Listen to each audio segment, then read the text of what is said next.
What if the villains of the absolute universe felt like they stood for true justice? And what if they formed a league? 1951. The board members of the House of Un-American Activities Committee sit around the conference table, enjoying their bourbon and smoking indoors. A map of suspected communist activities in America behind them. The door swings open, and Carter Hall, the hero known as Hawkman, walks into the room. He stares at them and crosses his arms. He has fought for his fellow Americans for years, but now they have asked him to fight against his fellow Americans. Carter has thought about this long and hard. It'll be a real pleasure to inform you of the communist rats nibbling away at this great country. What do you want to know, boys? Hall tells them. The men smile and nod to each other and begin their great work. Present day. Oliver Queen draws back his bowstring and takes careful aim, but his phone buzzes in his ear. He lets an arrow loose as he answers and speaks with his good friend, Roy Harper. Roy, what's new with you, kiddo? Me? Oh, I'm doing good. In the green, hitting my targets, Oliver tells him as he watches the arrow hit the bullseye. He laughs at Roy questioning the sound of the arrow and admits that he's down in the arrow cave. Oliver turns out the lights and heads into the hangar, passing the arrow car with the built-in ejector seat and laying the bow on the bench. What? I'm not allowed hobbies? I asked if you wanted in on this, man, Oliver tells him. But Roy doesn't like what Oliver is doing. Doesn't want him going after Jubal Slade. Look, I told you about his island, right? All those private flights? Just kids. He's bought the cops, Roy. He's bought the courts. The system was built for guys like this. I gotta do something. Somebody's gotta do something, Oliver says, raising his voice, anger welling up inside. Why not me? He shouts, explaining that he has the money, that he should be doing something to help fix the world, make it a better place. Something is killing us, man. Some moral cancer. It's rotting us inside. Rotting our souls! Oliver yells as he picks up an arrow and slams it point first into the table. This is the way I can make a difference in the world. This is the direction I was always headed, Oliver snaps. Elsewhere, Hector Hammond is on the phone with Jubal Slade, promising that he'll deal with the Oliver Queen issue. This happens. A guy turns 40 and gets a few gray hairs. He gets ideas. I bought a Maserati. Queen grew a conscience. But take a breath. What can he actually do? It's Ollie, you know? He doesn't want results. He just wants to feel righteous. And nothing feels more righteous than losing, Hammond tells his friend. But the security stops him and forces him to finish his call before he can enter the private meeting. Yeah, sure. Should I take off my belt and shoes? Hammond snaps at them irritably as he hands over his phone and steps through the metal detector. He walks into the room and finds several people sitting around the table. Veronica Cale stands before the monitor on the wall and introduces herself. I'm the boss, she explains. Hammond cocks an eyebrow at her before taking a seat. If we're doing coffee orders, I'll take a macchiato, sweetheart, he starts to joke. But Ra's al Ghul cuts him off. No, this room is not for games. It is not for play. Speak of work or do not speak, he growls. I have to side with Mr. Al Ghul on this. Our time is more valuable than any resource on Earth, Hammond. Far too precious to waste on your little jokes. Dr. Thawne agrees with a nod. The third man stares at him intensely, not even a smile passing his lips. Agreed. I don't enjoy jokes, the Joker says softly. Hammond stares at him for a moment. Yeah, I know who you are, laughing boy, he whispers. But Cale calls them to order and directs their attention to the monitor. Images begin to show a well-dressed man in the 1930s and are shifted to a masked vigilante. Let's begin. New York, 1939. Wesley Dodds gets rich off his patents for improved anesthetic compounds, she says, explaining that Dodds donned a gas mask and cape and became the masked vigilante known as Sandman, fighting using non-lethal sleep gas as his weapon. The images shift again and show Dodds dead in his basement laboratory, and explain that a year later, the US military had acquired some new and very lethal nerve gas weapons. Did we steal Dodds' notes? Ask the conspiracy theorists. Did it win us the war? Ask the historians, she says. The images then show Ted Grant in 1942 Gotham City. The boxer is framed for murder by small-time hoods. He puts on a cat costume, calls himself Wildcat, and clears his name, eventually fighting to protect his streets. He eventually discovers a factory inspector taking a bribe to look the other way on safety standards at a munitions factory. Mysteriously, Ted Grant comes into $50,000, tax-free, and retires the Wildcat persona. Grant bought himself a gym with the money and trained champions, eventually retiring and dying peacefully at age 81. 16 people die due to safety issues in that factory over the next 5 years, making that nerve gas that helped us win the war. So, maybe taking that money was the most heroic thing Wildcat ever did, Kale notes. She looks at those gathered before her. There are hundreds of examples throughout history of individuals who acted outside the status quo. And the status quo has dealt with those individuals, one way or another. So it goes, and so it has always gone. Until now, she says. The images shift again to the Gateway event, where the monster known as the Tetracide rose up out of the ocean and was met by the being known as Wonder Woman, a woman who deafened an entire city before turning herself into a Gorgon and turning the monster to stone.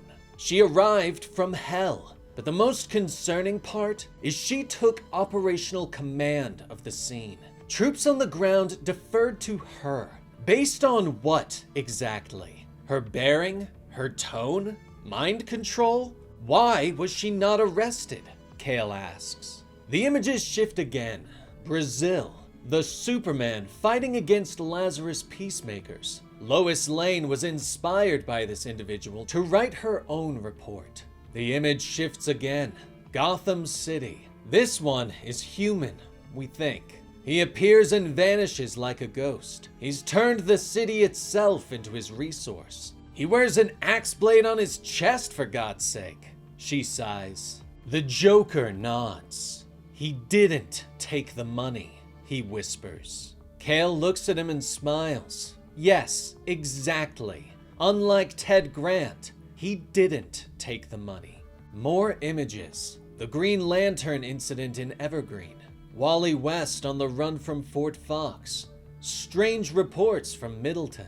Previously, we could meet all these threats individually. I no longer believe that's possible, Kale says, explaining that she has brought this group together to form an alliance, that these individuals should ally themselves with the government so that they can pool their resources. If we don't work together, these monsters will take our world apart, she finishes. Everyone is quiet for a moment, but finally, Hammond shakes his head. No sale, he tells her. He leans forward and explains that he understands that while the government might want their help, he doesn't believe that any of them need the government's help. Roz glares at him. I think you do. He turns to Kale. I think now is a good time, Kale, he says. She agrees and calls in Carter Hall. The door opens up and Hawkman stalks into the room, carrying a body over his shoulder. He tosses the body onto the table, and Hammond gasps at the former billionaire, Oliver Queen. His skull caved in, leaking blood and brain fluid over the tablecloth. Questions? Hall asks.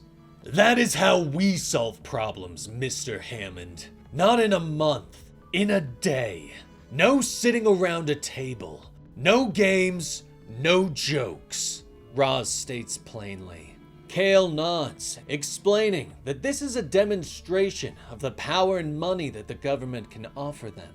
They can provide intel, manpower, and money. One phone call can fix any situation.